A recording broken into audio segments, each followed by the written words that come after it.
Hello and welcome to the Goalink Show. My name is Ben Harris, founder of Goalink, a goal-setting community sharing weekly challenges. These challenges are inspired by brands to bring you new ways to develop and improve yourself.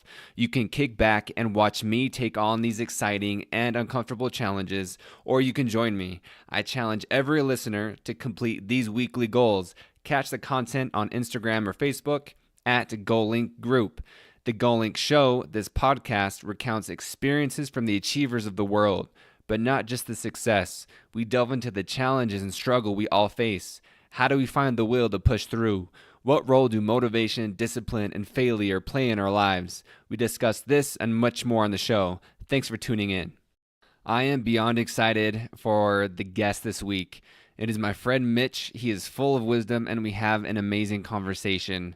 He's a full-fledged knowledge seeker, dropping quotes from authors like nobody's business. He's a writer, author, creative, and he owns a publishing company. We discuss the education system and his big dreams to make a difference as a teacher. He tells us how he hijacked life as a creative and quit his day job to write kids' books. We talk about what Mitch calls the hero's journey and writing your own journey to design what kind of person you want to be. And I even drop a pretty big bomb about what he thinks about death. That is right. So let's just jump straight into it. Everyone, welcome to the Goalink Show. My name is Ben. I'm stoked to have my man Mitch here. What's up, dude? What's going on? So Mitch is a writer, ghostwriter, not in the way that Drake means it, but who knows, he could be. Publisher, knowledge seeker. But Mitch, how would you describe yourself? I mean, at the moment, I think I'm just a tea drinker, man. I'm in my happy place right now. So when Mitch came over and I offered him some tea, he said he probably paid me the best compliment that I've received this week is that my tea game is strong. Amen. So, and Amen. I'm a new tea drinker thanks to my girlfriend and a recent Europe trip. I used to just think that tea was hot, weird tasting water. But just add a little bit of honey, maybe some coconut almond milk or something like that. Oh, yeah. And then we're good, dude. Yeah. But really, how would you introduce yourself for the listeners of who you are? Oh, man. My name is Mitch, like you said. Yeah. I would say I'm just, I like the word creative, you know. I think I first picked that word up in advertising, which is what I studied in college. Mm-hmm. And then there's a big ego on the creative side of advertising, so much so that we refer to ourselves as creatives. Yeah. But I always liked that term, and I feel like in my writing and storytelling, that's how I like to refer to myself, because it's not super traditional work that I do, but it is creative. So I feel like that's the best word I can think of. Yeah, I love it. And one thing I think is cool that I really admire about you is that you are a knowledge seeker, and it doesn't matter what knowledge it is, you are open to all information. So how did you get that way? Or do you remember a specific moment of you're attracted to all knowledge, even if it crushes your current thought of something? I mean, yes and no. I think so. I've been reading Flow by Mihaly Csikszentmihalyi, and it's like I'm rereading it. I should say it knocks my socks off every time. But he describes in there something called the autotelic family context, which is this idea. It's a research study that they did at the University of Chicago in the 90s, I think, or the 80s, that talk about these 5 specific characteristics of a relationship between a parent and a child. And as I was reading that, I realized that was definitely sort of the situation that I grew up in. And what this context does is it sort of develops an autotelic personality, or a type of personality that has a purpose in itself, right? And so as I look back on my childhood, I think of all the things that my parents encouraged me to do. And whatever it was always just about maximizing the enjoyment of that thing. That's cool. Yeah, and I think as I get older, just knowledge seeking, like you referred to it, is sort of how I find that showing up everywhere in my life, right? Like ideas interest me just for the sake of learning them. And so it's like, I guess knowledge seeking is kind of the end itself. And so I try and find at least in everything. That's dope. And since you were speaking about your parents and family, we recently had a conversation about a sign. So like in your family room. So if you don't know like where we're from in Utah, it's a big thing to have like one word or a few words on a wooden plaque, like honor or family, to like signify what is important to you. And so what was the word on that plaque in your family room? Indulge. And like it's just like in black, like usually they're in like some sort of wood grain, faith or believe or whatever.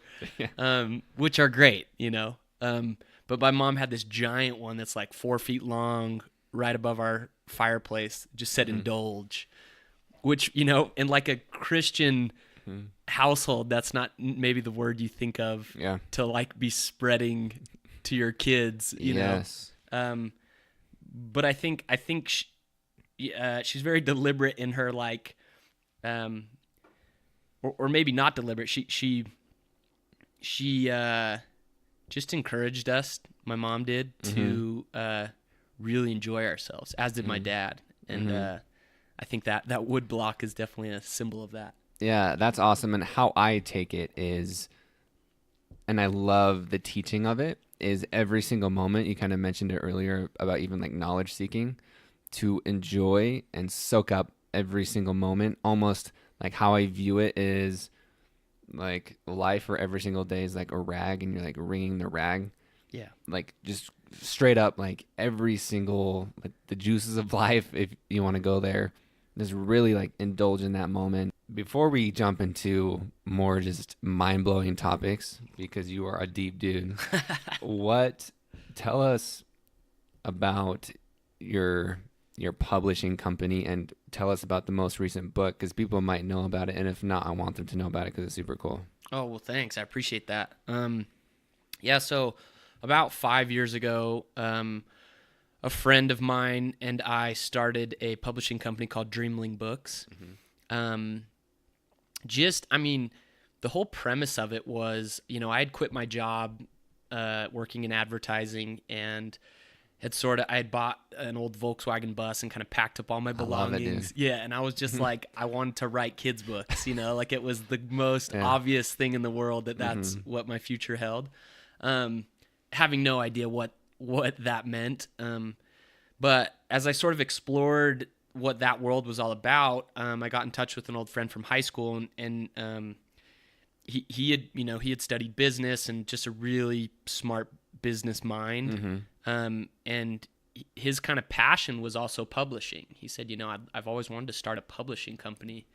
And did you know that? Because you guys were friends in high school, right? Yeah, we were friends in high school. We weren't like best buddies though, and we went to the same university, but we didn't like spend a ton of time. So together. It really was just chance. Yeah. That's cool. Honestly, and I think it was like, it's one of those things where, and I don't do really any social media anymore, but just one of those things where he probably saw me post something on Facebook and was like, "Oh, Mitch is into writing kids' books. That's cool or weird, whatever."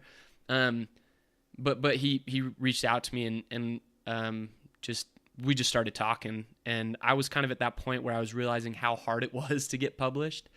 And so he had some ideas about how we might sort of change the industry, right? Or just do things a little bit differently. We kind of had like a launch party, at least that was the initial intention. Cool. And we rented out the old Granite High School in South Salt Lake. And so for people who don't know, this was an old high school that was kind of decommissioned and abandoned. So it was just an empty high school that people used it for random things. And these guys used it for like a launch party. But it was super cool. It was an art exhibit. It was more than just like, hey, come get some like some appetizers. It was much more artistic than that. And it was super cool. Yeah, and I think honestly, when we started out, I don't know what we intended with any sort of launch party. We just, we were young and we thought that's how you launched a company. But it was cool because it was just sort of an explosion of creativity, and the community really rallied behind it, and it helped us get our feet wet in storytelling in a way, and it was awesome to have you guys perform there. We had a lot of cool speakers and musicians and athletes, that took part in it, and it was something that certainly changed my life, and I don't mean that in any uncertain way. Like it sort of set the course, I think, for the rest of my life, in sort of understanding and pursuing creativity. Anyway, so I mean, the whole it wasn't a book though, so we had to kind of get back on course, and it was this really cool event, but then we had to sort of follow it up by because you launched not the book, you launched the company. Yeah, exactly. And we sort of had some preliminary like artwork on the walls at this at the Dreamathon, but it was sort of a sideshow compared to what the Dreamathon became. And so after the school districts sort of shut us down and sent us on our way, we got serious about making a book. And we teamed up with a friend of mine, Chris Burkard, who's an awesome photographer out of California. And we made The Boy Who Spoke to the Earth. And we got an incredible artist, David McClellan. He was a BYU professor and Disney interactive artist, and we just kind of poured our heart and soul into it, just trying to make something interesting. And I don't think we ever could have planned to have had it turn out better. And it's sort of, so the story is, about a young boy who's in search of happiness. And he has a conversation with the earth about where happiness is found. And, the earth tells him that he can show him the way, but the journey to happiness is difficult. But the boy says that he's willing, to go on this journey. And so the earth takes him through these 6 different landscapes. And as the boy travels through each of the landscapes, though, he is kind of always on to the next one, and he's not really stopping and smelling any roses. He's just kind of trying to get through it. And finally he gets through the final landscape and cries out again to the earth and says, I've traveled so far and seen so much, but I still haven't found happiness. And the earth doesn't respond this time. And so there's kind of this, this moment for the boy where he's in the valley of the shadow of death, where he's just kind of downtrodden, and he's kind of, it basically says he walked and he walked and he walked until he left it all behind. And then he cries out one more time to the earth and says, earth, are you still there? And the earth says, my boy, I'm always listening, but did you look without seeing? Go back along the trail, and this time, stand still and take in the beauty around you. So the next 6 spreads are the boy traveling through these landscapes, and he's kind of in awe at each of them. And the final phrase is, and the boy for the first time, the boy truly saw that happiness was all around him. Okay, that's dope, dude. I love that. And I was going to wait until later, and we didn't plan this because the Scroll My Soul segment, where I pick up my phone, randomly scroll, and pick out a thought that I've written, over the past months or weeks, that a thought I've been inspired by from something I was reading or listening to. And the thought that I selected was, happiness is not a checklist. Whoa. So it was perfect timing. How do you personally relate to the phrase, happiness is not a checklist?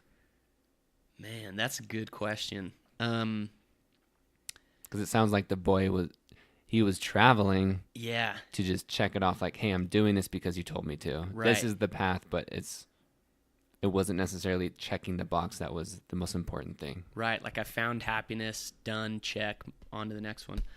Well, and I think this goes back to, for me, setting goals, and like I think sort of the whole spirit behind what you're doing with this podcast, which I think is great. Is I feel like setting goals or accomplishing anything in life, or going after, a dream or a passion, is really just an excuse to enjoy the journey. That we make checklists for ourselves, but only as a structure to contain the happiness that really is meant to be had in the small moments of life as we travel through that framework. So I think for me, it's just trying to have quiet moments to myself throughout the day, where I just think to myself how grateful I am for whatever opportunities I've experienced that day or week or year. Yeah. Just being quiet with myself, being mindful, saying a prayer of gratitude. I think those things really help me soak it in on a daily level. Yeah, that's dope. And I resonate with that the same way, as far as, especially what you mentioned with this whole thing is based on goals. It's more than that, but that's the underlying message and everything. And goals can literally turn into a checklist. Like, I face that every week, right? Like, it's so easy, like, okay, I just got to get this done. But what is the purpose behind it? Like, I think goals are a good way to, like, get you going and to look at something like, okay, I want to get this done. But also just, again, being present, whether it's you yourself saying a prayer of gratitude or even in the book. Yeah. Right. So that's super cool. How did you get into writing? Oh, man. So I guess initially in high school, I was really good at math. Like, I was on the math team in junior high. I wasn't like great, but I guess I was good enough to be on the math team. But then I remember in high school, I think I was a junior in high school, maybe, my mom suggested that I take journalism, the journalism class, and write for the school newspaper. And I thought that was, it wasn't super interesting to me. But I did it anyway to sort of appease her desires. And I ended up really enjoying it. I had my own column. I wrote all the sports articles for the school newspaper. And then, as a Mormon missionary, it was that's how you communicate with your family and friends. It's just writing letters. And so I started to, that would have been the 2 years after high school. So I continued to develop and figure out ways to express myself through writing. And occasionally I would have, whether it was, not necessarily with written letters, but I guess in high school or certain college papers, I would have professors make comments of wow, you're a really strong writer, which I think is really important sort of reinforcement for a student to have someone tell them that they're good at something. Because that encouragement gave me, I think, the courage. Maybe that's why encouragement, courage. And I thought about that. Whoa. Mind blown. So that you mentioned, that's an important, how you got into writing is from a teacher recognizing one of your skills. And tell everyone, what is your big mission or big dream that you're going after right now? So right now it's, it does go back to education. I think as I've done a lot of storytelling and different creative projects, I've developed an interest in pursuing a PhD. And so right now I'm just applying to different graduate schools. Most of them are graduate schools of education, like educational psychology programs, or just some straight up psychology programs. And I want to really look at, I want to start my own school. And so the pursuing of a PhD is just sort of the credentials to set me up for that. I am super interested in academia. I think it's a fascinating world. Yeah, I love it, man. You want to be a teacher, and we need great teachers. Nowadays, it's, I think, a hot topic, or a phrase that people love to talk about, as far as education system needs reform. Right. What are your thoughts about, is it possible to reform the education system, or what's the best way to approach that? I definitely used to think that the whole system was messed up and needed to be turned on its head, I think I've sort of changed my tune in the last year or so.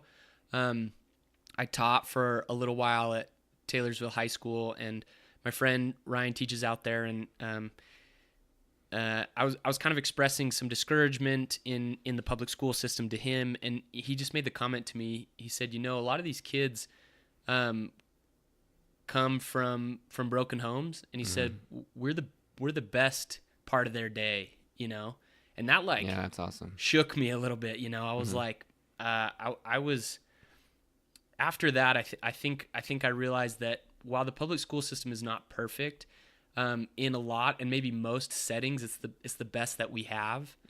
I've also got some advice recently that was sort of groundbreaking for me personally, which was to stop trying to revolutionize anything, and instead try to, over the course of my 40-year, 30-year career that I have in front of me, to try and make one small change that will be remembered forever. And if over the course of those 3 or 4 decades, if I can accomplish that, then my work will have been worth doing.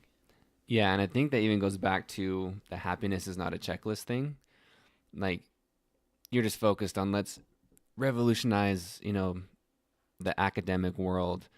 And that's a good thing, and I think it's possible. But I think a more realistic approach to it, if you really want to make a difference, is the advice that you took. And it doesn't matter if it's education, it could be anything, is just focus on your part, what you can control. And I think that's a super cool thing, that you are the best part of that kid's day or the student's day. Right. Like, that's a big thing. And if you look at it with that perspective, I've never heard that. And I'm like, dang, like that really, like if you're a teacher or anything, like a parent or a boss, you could be anything, just making someone's day.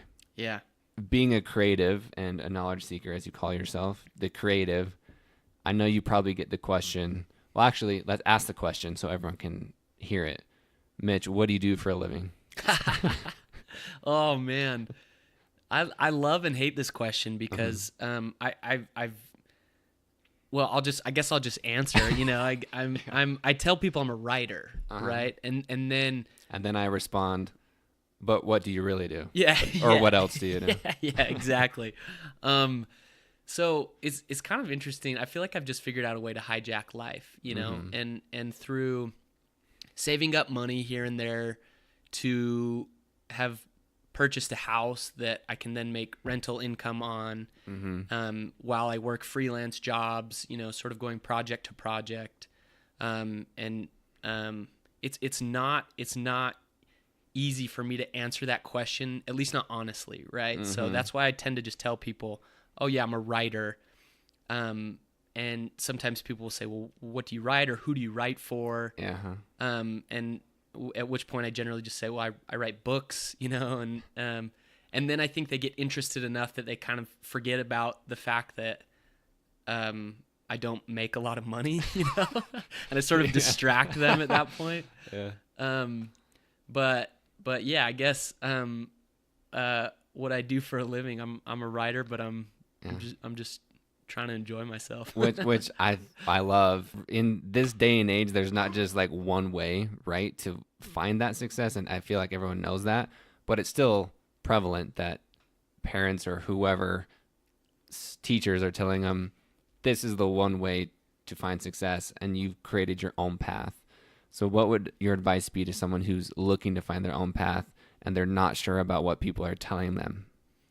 I would say to use your creativity to develop the life that you want to live, right? So, and this is the topic for my PhD dissertation. I've sort of developed this map, this sort of roadmap. It's called Heroics, and it basically challenges a student to follow the 17 steps of the hero's journey, and but to apply those steps to their own life. So it's a self-authoring program, right? Which essentially just means free writing or creatively writing out your sort of destiny. It's only like 3 to 5 years into the future you're looking, because I think that, if you look much further beyond that, it's sort of too abstract. But so you're abstracting out 3 to 5 years to say, this is where I want to be, or this is what I want my life to be like. And some of those steps include, like, the call to adventure is the first step, right? So you got to seriously consider what it is that you feel like the universe is asking from you, or asking you to do or to perform. And because you're right, writing is just formalized thinking, right? So it's forcing you to formalize your thoughts and to actually put them on paper and to take that thought process seriously. That's cool. So this is a dissertation, but could it turn into like another book? Is that what it could turn into? Yeah, I mean, honestly, that's what it was in my mind before. Oh, that's dope. And yeah, I had some mentors that sort of turned me onto the idea of pursuing the PhD. And so it's kind of all boiled into the same sort of project. But yeah, I guess my point being that I would challenge you, whoever you are, to sort of take that process seriously and design the future that you want, right? Write it out and see how you feel about it. You know, say you want to be a musician, like write that down and write out your day to day. What do you do? And is it and then take a moment to sit with that and feel whether it's fulfilling or not. Because you might save yourself from going down a road that's going to waste a lot of time, money, heartache, whatever else, you know? I like that advice. Yeah. Like writing, what a day in the life, or writing what that would entail, and envision that, and really sit with it, meditate on it, to feel it, and make sure that's a life that you want to live. Yeah. That's cool. I've never got that. I might have to do that. Tomorrow. When we reconnected and spoke a few weeks ago, one of the things that you talked about that I loved and I wrote down is that you said, on one end, you have a theory or opinion. On the other end, you have another theory and opinion, and they're two opposites. Yeah. And they're on a string, right? It could be like a tightrope, for example, right? It's suspended, and what is in the middle is truth. And I love that metaphor or analogy or whatever, that on two ends you have opposites, and it's pulling and suspending the truth in the middle. What's been your experience of being on one end and then finding the middle, or just walking that tightrope of truth, which now we will call it, and we're going to write a book called that now? Yeah, we just coined the phrase.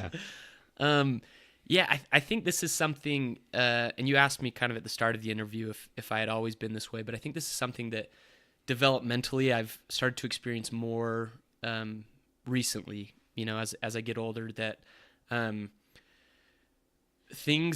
used to think the world worked a certain way, right? And then I'll have experiences that change that idea and change that framework, and I'm forced to reconcile those.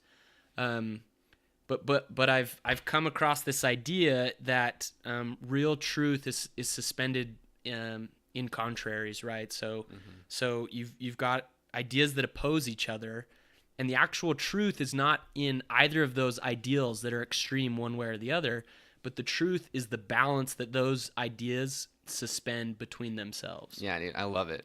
Like, that's such a good example. I love when this happens to me, when I think one thing and then I read, or someone tells me something in a conversation, just flips my perspective. Yeah. And like thinking how many things are out there that we just don't know. Right. Like, because we've been told, or just from simple conditioning, and it's not bad. It's how all of us are, just of being raised in a certain area or whatever.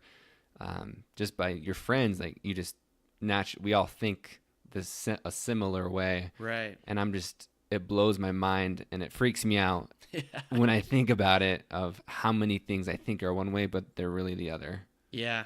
And you're right. It is, conditioning isn't bad, right? Like, we were conditioned to learn how to walk as children. Yes. So like conditioning is actually a really important aspect of development.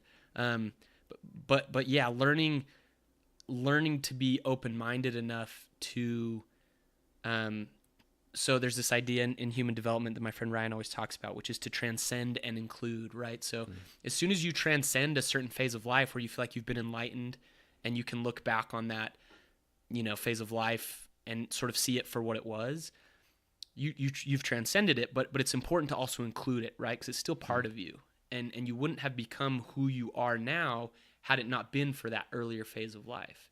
And so I think a lot about this with with my creativity and my writing, right? Because I look back on some of the projects I've done and I kind of laugh, that I'm like, I thought that was the solution to everything. Or you thought it was an amazing Yeah. writing thing. Yeah. And it was at the time. Right. But now you're much better or beyond that thought. Yeah, or I see how it's just like another puzzle piece and I see where it fits in. It's not the whole picture itself. It's just a small piece of the masterpiece that is still being created. So this is a bit of a deep question. And just because you were talking about the puzzle piece and it prompted a thought of how long it takes to put those puzzle pieces together. It's an entire lifetime. Are you afraid of death? Oh. I know, super deep. Yeah. I wasn't expecting that left turn. I've always, and that's interesting you bring this up because it's something maybe that I don't share with a lot of people but something that I do think about a lot. And I'll try and get there in maybe a roundabout way, but I'm a big Tim Burton fan. And I think that I like the way that he portrays death in sort of a whimsical way in his films, because it sort of takes the seriousness out of death. And I don't mean to imply that death is not serious, right? Of course it is, and it certainly can be a tragedy. But I think I'm more curious about death than anything. And I'm glad you asked me that question because that feels good to admit that, that I'm curious to know. I have my beliefs certainly about what I think comes next. But we still don't know for a fact. Yeah, exactly. And that's the freaky thing. Yeah. Right? And like for me, like it's interesting. So I would say, I'm afraid of it. I don't know what degree of fear I have. Yeah. I think it changes and like alternates, but for me, I think it's a good thing. Like if we didn't have, like, whether it's tomorrow or in 80 years, if we didn't have that end date, we would just whimsically stroll along and have no sense of urgency. Right. So I love having that, like, man, like, again, going back to soaking it in, saying your prayer of gratitude, wringing the rag, like really appreciating every single day for what it is. Yeah. Because like, what would life be if every day, like if you lived every day, like, dude, like, I don't know, like eternal life, but we won't get into that. Another topic for another day. Another topic. So as a creative or as a person in general, we've highlighted a lot of your success, but what's something as a creative, it could be, with your own mindset, it could be, I don't know, financially or any other type of thing. What's a recent struggle or challenge or something you still experience that other people can relate to that's like, I just essentially want to know like a challenge or struggle that you've recently gone through, something you're still going through. I'll just pick the first one that comes to mind. So I just got back from this trip of visiting a handful of grad schools back east. And I'd sort of, I guess as I've approached this whole PhD thing, I'm at a point in my life. I turn 30 next month, so I'm kind of. Congrats, dude. Thank you. The dirty 30. That's still so like 30 is the new 20 though. Yeah, that's like true. As far as like, man, there's so much more to go. Yeah. Right. But so I feel like I've approached this grad school thing with a little bit of maturity and or maybe it's stupidity, but I've tried to aim for some pretty prestigious schools. And initially I did that just because I wanted to challenge myself to get the best out of this experience that I could. But one of the things I'm struggling with right now is realizing that the prestige that comes with certain schools is not always the best thing to strive for, right? Like it's more about finding the right fit than it is about maximizing efficiency, or in this case, getting the degree with the best brand name at the top of that certificate. And I say that as if I've learned that lesson, but I'm clearly still struggling with it, right? And that's not to say it like I would be lucky if I got into any of the schools that I'm applying to, especially the really prestigious ones. But I've had to deal with that lately, where I'm sort of trying to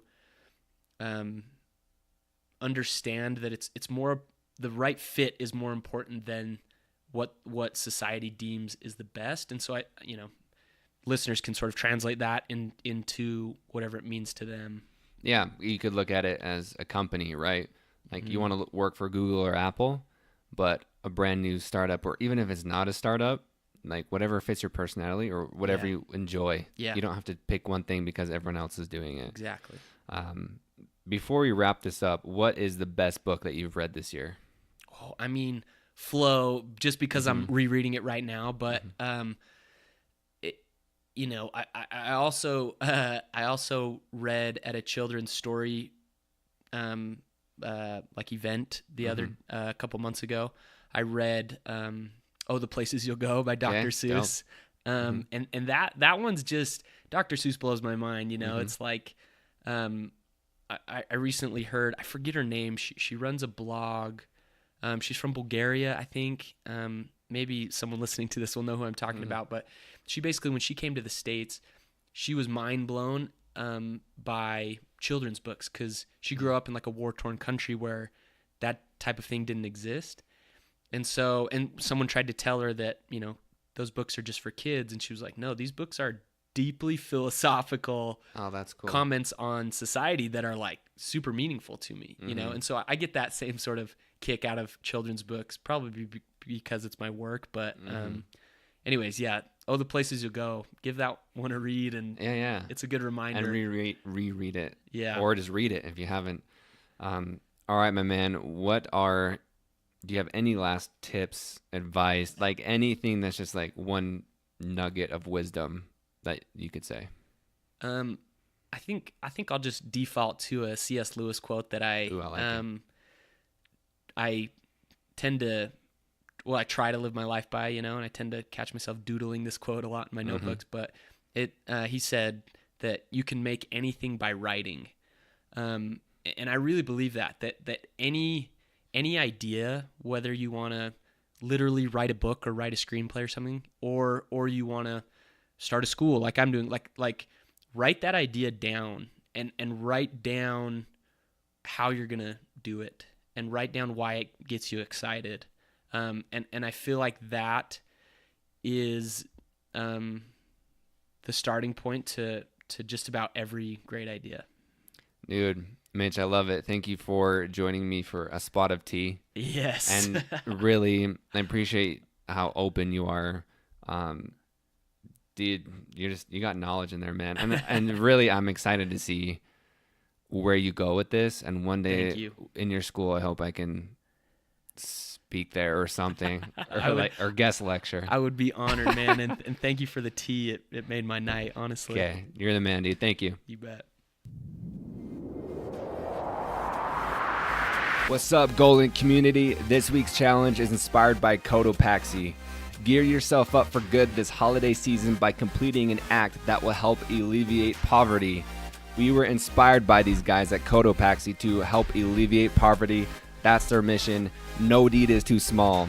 Here are some ideas. You can volunteer at an organization that teaches less fortunate children about life skills. You can donate money to a verified cause. Or you could acknowledge and engage someone, a homeless individual, with a simple conversation. Just listen to them. Thank you so much for listening. I would love to know how you do this week's challenge. So hit me up on Instagram or Facebook at Goalink Group. My name is Ben. This has been The Goalink Show.